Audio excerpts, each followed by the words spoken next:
tiempo para la tertulia y después de una semana de relax, aquí mis buenos amigos y contertulios, algunos ya me han echado una flor, como Charlie Prieto, ¿eh? Digo, no, buenos días. Buenos días. Que me decía que, mientras mis compañeros trabajaban, me decía, en Narrendi yo de vacaciones. Sí, has venido muy moreno. No, pues no está fuera, ¿eh? Que quede claro que está en Gasteiz, ¿eh? No me he ido a ningún lado. Pues entonces es del balcón de casa. Pues del balcón que no tengo, pero bueno, podría ser. Bueno, buenos días, seguro. Buenos días. O sea, en Armentia tú sí que has estado. Sí, sí, con todo tu equipo. Con todo mi equipo. Sí. ¿Y les has invitado a algo a tu Sí, equipo? sí, a grabar. Ah, te han hecho, te cogieron. Ah, mira que abajo. ¿Qué tal? ¿Es bien? Muy buenos días, según ¿Todo bien? Muy bien. ¿Vacaciones bien? No hay ni puente, ni acueducto, ni nada de estas Es más, el día de San Prudencio trabajé. Parte de mi trabajo se desarrolla en Bilbao. ¿Y el día 1 de mayo también? No, el día 1 de mayo, domingo, no. Ese día porque era domingo, sí. di una vuelta muy bonita hacia una mañana preciosa. No me acerqué a Estíbaliz, pero rondé en la nueva pasarela de Olarambe. Uy, podemos hablar de ella. Luis Javier te diría que tal está seguro. Muy bien, buenos días. ¿Vacaciones o no? No, estuve trabajando. Sí, subí a Armentia, no me encontré a tu equipo. Pero subí a Armentia, me tomé mi talo con chorizo. Yo creo que entre nosotros, yo creo que... Charlie les iba buscando. Yo creo que... Supongo. Y nada, no, pero el viernes estuve trabajando con normalidad. Sí. Estábamos en el Parlamento, el Ercheña de la entrada y yo. Solo los dos todo el día. ¿Me invitas esto a tomar Había algo? mucho ambiente. Bueno, sí que es verdad que con vosotros no podía dejar pasar esta semana. Ayer lo propuse, pero hoy lo quería volver a proponer porque sí me parecía que era interesante vuestra valoración personal, con respecto al fracaso político, si me lo permitís el término, porque yo creo que es un fracaso político, ¿no?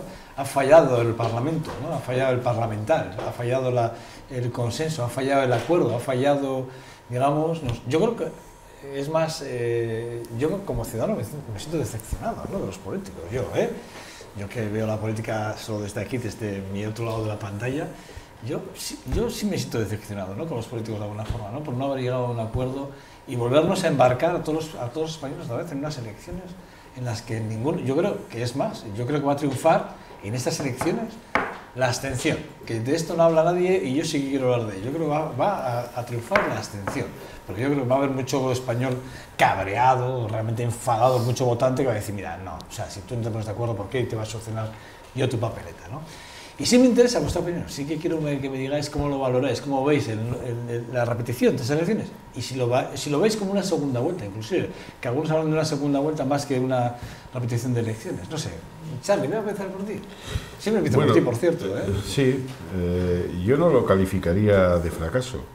Respeto a quienes lo quieran hacer así, porque creo que estamos en un proceso político en el que han cambiado muchas cosas, o están cambiando muchas cosas en el país, entre otras, cuál es la división política o la organización política de la sociedad, con más partidos políticos de los que existían en elecciones anteriores.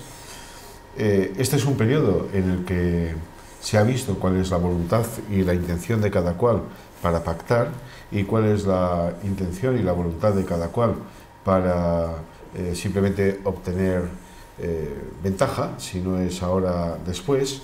El otro día decía Pedro Sánchez aquello de Pablo Iglesias quiere que el partido continúe hasta que él meta gol, recordando aquellos partidos de fútbol cuando éramos pequeños en los que decíamos el que meta el último gol gana, ¿no? Aunque le fueras ganando al otro por goleada. Bueno, yo creo que esta situación nueva, inédita, nos está poniendo a prueba a todos. Es más difícil pactar, se está viendo. Yo creo que por un lado es razonable que el pacto no se haga de cualquier manera y con cualquiera, porque en una democracia lo más sustantivo y lo más razonable es que haya una alternancia entre proyectos políticos que son diferentes. Yo creo que hay un eje de derecha en este país, hay un eje conservador, de una política conservadora, y hay un eje de izquierdas, de una política progresista, de una política diferente en lo que es el reparto de la riqueza, y eso tiene que ser alternancia, eso es lo razonable. Y es más, cuando antes prácticamente la alternancia se producía entre dos partidos, había muchos que decían aquello de PP y PSOE la misma cosa es, cuando el PSOE se enfrenta abiertamente al PP, que en este caso lo ha hecho tras las elecciones, parece que eso ya es un problema que ahora hay que arreglarlo. No, el PP es un partido que tiene una ideología, que tiene un proyecto político, que está valorado por los ciudadanos, porque de hecho fue el primer partido en votos, pero enfrente tiene otro partido que es diferente, que tiene una política económica, social, pública, diferente. Por lo tanto, todo esto tiene que tener un tiempo de elaboración y tiene que tener un tiempo de solución. Por eso me parece que, por un lado, es una consecuencia lógica del nuevo tiempo que estamos viviendo, por eso digo que yo no lo calificaría como fracaso, aunque sí considero que dentro del eje de la izquierda, que es el que a mí me importa, ha habido una nula voluntad por parte de Podemos para llegar a un acuerdo. Y de hecho el Partido Socialista lo intentó por la izquierda y por la derecha salió un entendimiento limitado, pero había por lo menos un germen de entendimiento que debía de extenderse también a la izquierda, porque aquello era mejorable y Podemos no lo ha querido aprovechar. Y en cierto modo estamos en las elecciones porque dentro de la izquierda ha habido un partido muy importante, Podemos, que no ha querido pactar.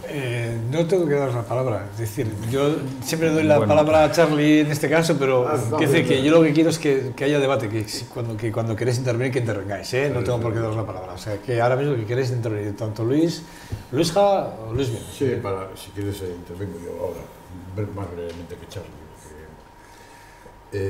Yo creo que ha sido un fracaso, pero un fracaso para la ciudadanía, más que nada porque en el fondo los grandes partidos, los 4 grandes partidos, no es que hayan sido unas primarias, formaban parte desde el primer momento de su campaña electoral, su pre-campaña electoral. Es decir, han hecho un juego, una simulación de negociaciones o de no negociaciones, como ha hecho el PP. El PP simplemente ha estado ahí apalancado en una esquina esperando las cosas, pero también en su pre-campaña, sabiendo que no iba a haber ningún acuerdo, y los demás también. De hecho, incluso Podemos ha terminado su pre-campaña electoral ya haciendo un pacto con Izquierda Unida, está cerrándolo para presentarse de verdad ahora a las buenas, ¿no? Diciendo, ahora vamos a las buenas. Entonces yo creo que eso es un fraude, ha sido un fraude, porque han jugado a intentar decirnos que negociaban cuando simplemente estaban haciendo campaña electoral general, buscando sus posiciones para unas nuevas elecciones. Seguramente el resultado no diferirá mucho del anterior, seguramente no diferirá mucho. Tampoco porque uno dé el sorpaso y sume 3 más que el otro baje 4, cambia sustancialmente el modelo sociológico del Estado español. Pero esta vez sí van a estar obligados a ponerse de acuerdo. Que alguien, seguramente se satisfará a la población porque hay un acuerdo, el que sea, a unos les gustará más, a otros menos, y alguien se tendrá que preguntar, ¿y por qué no lo hicieron antes si hemos perdido un montón de meses de un gobierno efectivo que esté tomando decisiones? Aquí nadie quiere hacer nada. Estamos perdiendo meses de gestión, de toma de decisiones políticas relevantes, solo porque todos los partidos pensaban que alargando la campaña electoral y haciendo unas elecciones en junio en vez de en diciembre, podía cada uno de ellos salir mejor de la situación. Bueno, yo no creo que haya sido un fracaso, yo creo que es un juego natural, de hecho estaba previsto constitucionalmente que esto pudiera suceder, o sea que allí en el año 78, cuando se aprobó la Constitución, alguien pensó que efectivamente que podía suceder y está reglamentado. Nos hemos dado cuenta es que si efectivamente no hubiera existido la apuesta de Pedro Sánchez, se hubiera producido, vamos a decir, que un vacío, porque cuando empezaba a ponerse el contador respecto a estos 2 meses que han transcurrido desde la fallida investidura de Sánchez. Pero las cosas son así, el país está así y bueno, quiero decir que hay una división política y yo creo que eso lo tenemos que entender, voy a decir, con cierta naturalidad. Veremos si ha sido un fracaso o no para cada una de las opciones políticas en función del resultado de lo que resulte el 26 de junio. Pues oiga, este se equivocó y este no se equivocó, porque aquí cada uno ha jugado efectivamente a favor de sus intereses. Oiga, hay que ser generoso en... Pues yo creo mucho en la regla de la proporcionalidad yo creo que nadie va a ser generoso por sí. Si alguien, voy a decir, apoya a otra fuerza política, será porque pensará que en ese escenario se queda en una situación, es decir, que rentabilizará de cara al electorado o porque impondrá determinadas medidas, que buscará rentabilizar con la fuerza, y desde la fuerza que tenga rentabilizará la situación en la que esté. Y yo voy a decir una cosa, yo creo que Luis Javier ha reproducido un poco lo que ha dicho Urkullu. Esto es un fracaso. Bueno, yo creo que eso está... A lo mejor Urkullu está reproduciendo lo que yo he dicho. Bueno, discúlpame, igual sí. No, claro. Igual sí, pero bueno, por orden un poco de jerarquías internas. No, porque yo esto lo dije antes. Presupongo esto que... ya lo dije hace 15 días. Discúlpame, tal como ha dicho Luis Javier Tellería y le ha apoyado el Lehendakari Urkullu, pues efectivamente dice que este es un fracaso de las fuerzas políticas. Yo creo que eso lo está diciendo porque él no ha participado, porque en contra de lo que el Partido Nacionalista Vasco presupuso desde un primer momento, no ha podido entrar en el juego porque los números y las aritméticas no le daban juego, no le han dado juego a entrar. Recordemos que el Partido Nacionalista Vasco allá por septiembre, primeros de octubre, ya apostó, recibió a Pedro Sánchez Urkullu y dijo claramente que ese era su hombre, porque el Partido Nacionalista Vasco siempre va a buscar, vamos a decir, a que esa matemática electoral le permita jugar y poner en fuerza a sus 5 o 6 parlamentarios, ¿no? Entonces, esta vez se ha quedado en fuera de juego, no ha tenido ningún protagonismo y consecuentemente dice, no, esto es un fracaso de los demás. Bueno, pues yo, insistiendo, no creo que sea un fracaso, sino que son las reglas de juego y al final lo veremos.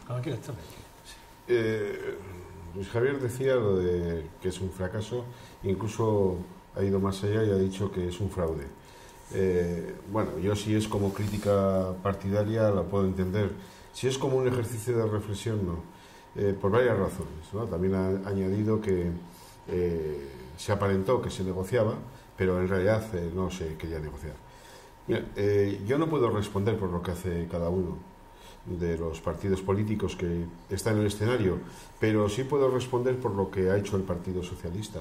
Y el Partido Socialista, como lo ha recordado Luis Viana, primero puso el contador en marcha, porque si no en estos momentos ni tan siquiera estaríamos ante la posibilidad de una convocatoria de elecciones. El rey le propuso a Rajoy, Rajoy declinó y solo cabía dejar ese espacio muerto, a ver si se arreglaba por sí solo o que hubiese alguien que se presentara. Por lo tanto, ya el Partido Socialista hizo un primer gesto de querer trabajar en favor del acuerdo, que es presentándose. En esa presentación hubo casi un acuerdo con Izquierda Unida. Izquierda Unida llegó a presentar una batería de medidas que prácticamente con todas llegamos a estar de acuerdo. Lo que pasa que ahí ya se cruzó la oferta política de Podemos para ir juntos a unas elecciones y le pareció mucho más interesante. Posteriormente hubo un acuerdo con Ciudadanos, que la suma de los dos más Coalición Canaria, como se vio en la investidura, sumó por encima de lo que representaba el Partido Popular. Luego hubo un acuerdo que se puede valorar como se quiera y que al final fue insuficiente, pero hubo un acuerdo. Pero es más, cuando ya la investidura falló en 2 ocasiones, in extremis, último día, casi el último día antes de disolver el Congreso de los Diputados, Compromís plantea una plataforma de 30 puntos y se la aceptan 27, y Compromís es alguien muy importante dentro de Podemos, intentando buscar un lugar de encuentro. Es decir, al Partido Socialista se le podrá reprochar que no lo ha conseguido, y efectivamente no lo hemos conseguido, pero no se le podrá reprochar que no lo ha intentado. No se le podrá reprochar que no se ha puesto al servicio de una solución, porque si no, no se hubiera presentado a la investidura. Y por cierto, en esa investidura, por 2 ocasiones, el Partido Nacionalista Vasco tenía una posibilidad, si hubiese estado por buscar la gran solución, tenía una posibilidad, que era la de haber apoyado también la investidura. Claro, lógicamente el Partido Nacionalista Vasco va a decir, no, pero es que nosotros no estábamos de acuerdo con la política y tal. Bueno, muy bien, si no estás de acuerdo con la política y votas a que no haya acuerdo, los demás pueden hacer lo mismo. Entonces a los demás no les puedes acusar de fracaso y tú quedarte calentito al sol. Entonces, aquí todos tenemos nuestra cuota de responsabilidad. Nosotros tenemos la cuota de responsabilidad de haberlo intentado y no de haberlo conseguido. De haber sumado con otros, pero de no haber sido suficiente.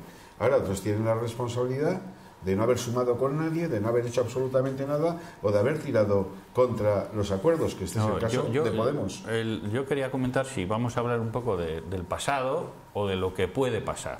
Porque mi opinión, yo creo que he preguntado dos cosas muy claras y una ya me la habéis resuelto. Prácticamente sí que es verdad que venís a hablar de que el hecho de las nuevas fuerzas emergentes han hecho que estemos en esta situación. Yo creo, es decir, hemos pasado del bipartidismo, de un bipartidismo muy claro en este país, a un multipartidismo, y eso ha hecho que de alguna forma se fraccione mucho más todo y que sea mucho más, digamos, importante el diálogo o incluso las negociaciones, ¿no? Y ahí hemos visto la impotencia de los propios políticos. Es decir, y yo te digo, y en ese sentido, si me lo permites, yo cuando firmaron el acuerdo Partido Socialista y Ciudadanos, fíjate, yo dije, y eso que siempre he dicho que no había, de hecho he perdido 2 cenas, de que yo he dicho que no iba a haber repetición de elecciones, pero sí veía un juego un tanto dudoso en el acuerdo. Yo pensaba, es mi opinión, y yo no quería opinar hoy aquí, pero sí que es verdad que he pensado siempre que ese acuerdo lleva solapado el no intentar tener acuerdos con otros. No, todo lo Fíjate, a mí la sensación que me da, porque la posición de Ciudadanos y de Podemos era como muy clara, ¿no? Era imposible que estar sumando los dos. Y la abstención tampoco iba a ser gratuita, ¿no? Y eso estaba claro desde el minuto 1. No, vamos a ver, todo lo contrario. Es que estas cosas de hacer los análisis con brevedad son muy complicadas. Podemos presenta, cuando está el rey proponiéndole a Pedro Sánchez que él se presenta a la investidura, presenta toda una batería de medidas, fundamentalmente de cargos políticos. Hace aquella famosa rueda de prensa, Pablo Iglesias, en la que al mismo tiempo que se están entrevistando los dos, dice que quiere la vicepresidencia, no sé cuántos ministerios, y a continuación, días después, presenta un documento absolutamente imposible, un documento que el propio Podemos, sin negociar días después con nadie, vuelve a rebajarlo. ¿Por qué? Porque sabe que es imposible. Por ejemplo, planteaba que había que aumentar el gasto público en 96.000 millones. Y claro, pretender aumentar el gasto público en 96.000 millones cuando, entre otras cosas, estás a punto de que te sancionen por el incumplimiento del déficit desde Bruselas, con una petición de recorte en el gasto público. Bueno, es bastante absurdo. ¿De dónde sale ese dinero para poder remontar todo esto? Por lo tanto, nosotros, cuando llegamos a un acuerdo con Ciudadanos, que puede gustar más o menos, para mí no es mi acuerdo ideal, no es el que me hubiese gustado, me hubiera gustado otro acuerdo, pero cuando se hace el acuerdo con Ciudadanos es que es con el único que se puede hacer. Luis, bueno, yo me quedo un poco con el último mensaje de Charlie, hablando, yo creo que es muy importante el tema económico. Ese es el drama de los ciudadanos españoles, los 4 millones de parados registrados en el SEPE, y en el fondo la discusión es cuál es la medida de déficit público que podemos aplicar. Acabamos de asistir a un cambio de la cuantía del déficit, no sabemos si nos lo va a aprobar Bruselas, y bueno, ese es el eje sobre lo que gira casi todo el resto de las políticas. Aquí se ha hablado de los recortes. Hemos pasado de un déficit del 11% a un déficit del 5,2%, aspiramos a tenerlo el 2,8%, el 3,6% en este año es la nueva cifra de déficit que el Partido Popular ahora aspira a que lo apruebe Bruselas. Casi todo lo demás cuelga de ahí, porque podemos empezar a especular y a decidir entre nosotros, bueno, lo que ha mencionado Charlie, a ver cómo repartimos la riqueza. Primero tendremos que crearla y mantener el ritmo de crecimiento del PIB para poder pensar cómo redistribuimos cómo distribuimos la riqueza. De eso, prácticamente de eso no se ha hablado. Y de eso son las cosas que hay que hablar. Y eso es el programa, al final, para los 4 próximos años. Ese debe ser el eje de la discusión. Lo que cuenta Mariano Rajoy, ahora me toca a mí. Es decir, no hemos venido a hablar de la campaña electoral próxima, que tenemos muchos programas. mí me han preguntado de qué ha pasado. Yo he dicho que es un fracaso, incluso un fraude, ¿vale? Y yo, me habéis dicho que no, ¿vale? Y yo a partir de ahí sigo hablando de ese tema. Creo que el hecho de que el PSOE legítimamente, además creo que es más fácil hacer pactos entre, digamos, contrarios que entre parecidos. Es más fácil cuando los dos que pactan tienen nichos electorales diferentes que cuando tienen el mismo nicho electoral, ¿no? Es más complejo, eso me tenéis que reconocer. Otra cosa es que cuando están tan lejos, ese pacto está tan lejos de sumar la mínima mayoría imprescindible, realmente a mí no me parece que sea un avance. Más cuando la otra fuerza con la que ha pactado el PSOE, Ciudadanos, es alguien que viene con un historial, por lo menos si quieren contar con el PNV, que viene a cargarse el cupo, el concierto económico, que lo ha dicho públicamente reiteradas veces. ¿Cómo pueden esperar que alguien que intentara aproximar a ese pacto a gente como el PNV u otros partidos nacionalistas, o que podían ir poco a poco sumando algo que se acercara a una mayoría? Es decir, es un pacto, sí, es un pacto que efectivamente tiene una virtud importante, desatasca una situación que no se había previsto en la Constitución, ya que lo he no hubiese mencionado, alguien... efectivamente. Luego no se había concreto, previsto no. este escenario, en el fondo no se había previsto este escenario. Y efectivamente el gran Que valor... nadie no se presentase. El gran valor de Pedro Sánchez y del PSOE es decir, me la juego. Pero claro, busca un pacto imposible de tejer. Entonces, eso es lo que yo considero que era sigo considerando un posicionamiento estético que se sabía que no tenía ninguna virtualidad de llegar a nada, pero que de alguna manera estéticamente a cada una de las dos fuerzas las pone en el frontispicio de decir, bueno, nosotros sí estamos haciendo esfuerzos en pactar y los demás solo ponen líneas rojas, porque aquí se ha funcionado desde el primer momento en yo no voy a pactar con el PP, yo no quiero saber nada de Podemos, yo no quiero saber nada del otro. Entonces, insisto, para mí formaba parte de la precampaña electoral y ahora se está organizando una gran campaña electoral. ¿Cómo crees que puede influir esto cara a las elecciones autonómicas de otoño? Es decir, bueno, yo creo lo que tengo algún efecto apuntado. puede tener. Estas son las primarias de las elecciones autonómicas.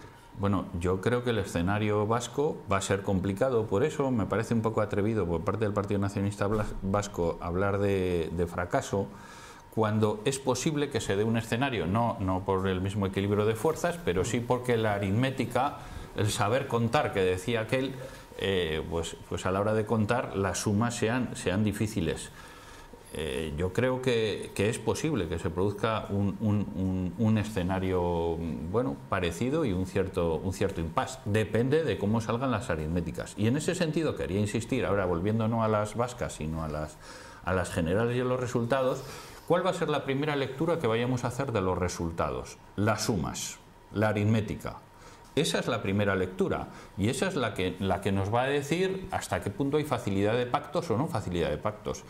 A la mayoría, voy a decir natural, del Partido Popular con Ciudadanos le faltaban 12, 163 más 12 hubieran dado 175. Y a la mayoría natural del Partido Socialista con Podemos, que tiene más dificultad porque están más equilibrados y por lo tanto entre ellos están peleándose por quién es el cabeza de los dos, cosa que no sucedería entre el Partido Popular y Ciudadanos, pues le faltan 14, son 161 si le sumamos a Izquierda Unida que si hubiera... Entonces, uno de los juegos importantes es, oiga, ¿cómo se pueden mover en unas próximas elecciones 12 o 14 escaños para alcanzar o para aproximarse en mucha medida hacia los 175? Bueno, pues es un baile que la ley DONT y las circunscripciones provinciales pueden acabar dando, y donde el pacto Podemos-Izquierda Unida pues sí es significativo. Yo pienso que salga el resultado que salga de unas nuevas elecciones, el problema político sigue siendo el mismo. Es continuidad con unas determinadas políticas o cambio, que es lo que ha ofrecido el Partido Socialista. La inmensa mayoría de la ciudadanía, la mayoría absoluta de la ciudadanía, votando a diferentes fuerzas, ha apostado por el cambio. Luego, lo que no se ha producido es la materialización del cambio. Pero porque perdona una la cosa. inmensa Yo aquí mayoría sí te voy a han interrumpir. querido- Igual que con el federalismo, ¿qué es el cambio en medidas concretas? Pues si ya te digo lo que es el cambio en medidas concretas, no te preocupes. El cambio en medidas concretas es otra política laboral. ¿Cuál? Es ¿Cuál? otra. La que no existía. No, ¿cuál? Es que, pero bueno, es que ese es el problema pero de siempre del Partido Luis, Socialista. no es boicotees. que las No especificaciones... boicotees mi explicación. Que Bueno, yo pues, también puedo, espero al eso final, es, pero es que yo eso te es, pediría que eso aclares es. cuáles son Pues- esas políticas. Pues si ya te digo cuál, pero porque vamos a ver. Pero si es muy otra, sen- no, si es muy- otra no, pero ¿cuál? sí es muy sencillo. Pero si ya existía una Me política. temo que la desconoces. Bueno, pues si me dejas que explique, ya existía una política laboral cuando llegó Mariano Rajoy a la Moncloa, una política laboral en el que los sueldos se pactaban mediante negociación colectiva, que se la cargó el gobierno del Partido Popular, y por tanto uno de los grandes planteamientos es recuperar los derechos mediante negociación colectiva de los trabajadores. Ya existía una modalidad de contratos de trabajo y unos derechos por esos contratos de trabajo que eran muy superiores a los que existen ahora, y que también la reforma laboral lo que hizo fue meterles un hachazo, y por lo tanto hay que recomponer esa política laboral. Fíjate si hay política laboral como alternativa, si es que la alternativa no hay que crearla, de la misma forma que cuando el Partido Popular metió un recorte mediante los medicamentazos en la sanidad, es que ya la alternativa es volver a como se estaba, es decir, que no haya ese copago, ese repago que el Partido Popular metió. De la misma manera que cuando el Partido Popular modificó mediante la LOMCE el sistema de enseñanza, ya existía la alternativa, que era lo que estaba vigente hasta ese momento. Claro que hay alternativas, no nos pongamos aquí tan estupendos de que la inteligencia le corresponde a la derecha. No, a la derecha le corresponden unos intereses de clase, todo eso unos intereses de clase, y a la izquierda le corresponden otros. Nosotros queremos compartir, vosotros queréis repartir entre unos pocos. Bueno, esta es la diferencia. A ver, si podemos simplificar las discusiones. Tenemos 3 minutos y me gustaría también que Luis... muy brevemente, la pudiese discusión sobre intervenir. educación que hoy la está No, matizando... pero habla de la reforma laboral, que decías Sí, que no ahora sabíamos mismo, pero queríamos. como has hablado de educación, la discusión es quién formula el examen al final del bachillerato. Es bastante más que eso. Bastante más que eso. Simplificadamente, No. simplificadamente, si Eso lo hace la ha comunidad simplificado, autónoma o lo hace el gobierno de España. Está simplificando enormemente. En la reforma laboral es el ámbito de negociación colectiva. Si es el ámbito provincial, el ámbito de empresa, en fin, el ámbito de la comunidad autónoma o el ámbito de España. Y como consecuencia de ese ámbito parece que las condiciones laborales se pactan de forma muy diferente independientemente de la marcha de las empresas.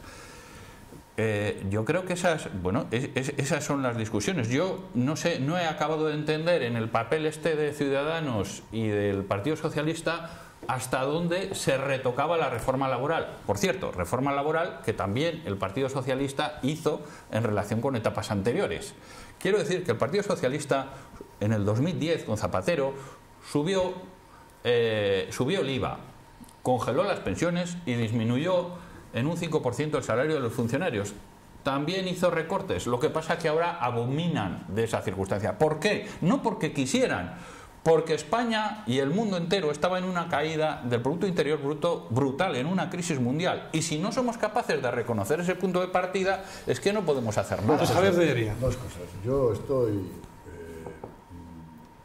en gran parte de acuerdo con Charlie, en el sentido en que hay que cambiar, y además hay una mayoría que quiere cambiar, porque ha sido nefasto para España, nefasto, una mayoría absoluta del Partido Popular, agarrada en esa necesidad de la crisis económica y agarrada a eso, ha hecho burradas.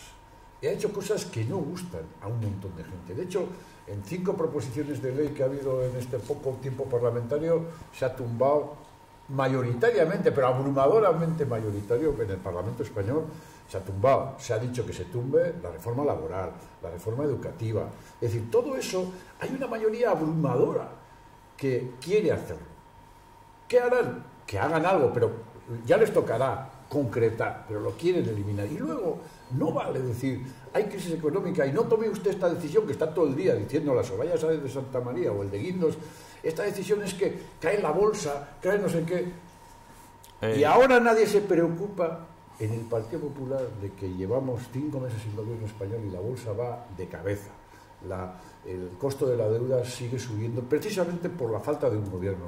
Eso está sirviendo a los mercados a tomar decisiones y eso no preocupa, porque lo que quiero es ganar. Es decir, un poco de coherencia. Si lo que importa es eso, se toman decisiones sobre esas y también la de formar gobierno y no la de quedarse en la retaguardia. Y desde luego hay una mayoría muy importante. Otra cosa es que luego, después de las elecciones que tengamos en junio, no se concrete. Pero hoy, en el Estado español, hay una mayoría muy importante que quiere cambiar decisiones tomadas por mayoría absoluta en solitario del Partido Popular. Debéis decir claramente hacia dónde son esos cambios de Hacia decisiones. Mejor, siempre hacia mejor. El punto de partida es cuánto queréis de déficit y cómo se va a negociar con Bruselas ese déficit, porque al final son los demás los que nos prestan el dinero. No tenemos más tiempo y sí que es verdad que yo ayer puse un tuit en este sentido cuando escuchaba las reacciones de Rajoy con el tema de no vetar o dejar de vetar al Partido Popular. Yo decía, yo para mí, a mis adentros, y lo puse luego, al final lo puse en un tuit porque no podía reprimirme, que al final lo que reclama, lo que pide Mariano Rajoy de alguna forma es lo que él está haciendo durante esos 4 años, es gobernar en solitario a golpe de artículo 33 en todos y cada uno de los consejos de ministros. Al fin y al cabo, yo creo que uno recoge lo que siembra a veces, y ahora quiere ese, es lo que veo yo desde fuera, la sensación que yo tengo desde fuera. Puedo estar equivocado porque desde dentro de la política igual se ve de diferente forma. Yo desde fuera como ciudadano he visto eso. Y me gustaría titular rápido, de 30 segundos, no tengo más, con referencia a Ignacio Cosido, con las declaraciones que hizo el director de la policía, que asegura que Podemos ha representado o está representando los valores de ETA de alguna forma, ¿no? Son unas declaraciones que le están pidiendo el cese por todos los lados, ¿no? No sé cómo lo veréis, pero... Una extemporaneidad más del equipo del ministro de Interior, que alguien lo recordará como el que le ponía las medallas a las vírgenes y se olvidaba es una barbaridad lo que dice de los ciudadanos. Pero yo lo relacionaría con la asistencia de Otegi al Parlamento Europeo y voy a decir, creo que esa asistencia que hace daño desde el punto de vista moral, en el fondo yo creo que está beneficiando a otras fuerzas vascas, en concreto al PNV, no está favoreciendo a H. Bildu, y yo creo que Otegi en la entrevista con Jordi Évole en Salvados hizo el ridículo. Y yo no comparto esa expresión, entre otras razones, porque es casi como criminalizar a 5 millones de votantes, me parece una auténtica barbaridad. Yo sí creo que con precisión se pueden reprochar muchas de las cosas que está haciendo Podemos, de sus expresiones y de sus encuentros y de sus apoyos a determinadas cosas que son muy confusas. Hemos tenido algún episodio de esos con la máxima dirigente de Podemos en el País Vasco muy recientemente. Yo creo que hay una cierta fascinación por no se sabe qué teoría de lo que se supuso que representó en su día ETA en algunos dirigentes de Podemos. Yo creo que hay gente en la dirección de Podemos que tiene muy poca experiencia política y que se las ha visto muy poco en la calle contra la falta de libertad y por la presencia del terrorismo, que ha sufrido muy poco el terrorismo y que les falta esa sensibilidad. Y eso ocurre en dirigentes políticos de Podemos, pero esto no se puede extender a Podemos. Como dice mi compañero John dos Santos, un lujo. Charlie, Luis y Luisja, a los tres gracias, os espero el martes, ¿vale? Muchas gracias. Bueno, nada, posa para la publicidad y vamos con Roberto Lastra, que ya está por aquí. Vamos a hablar de literatura. Hasta.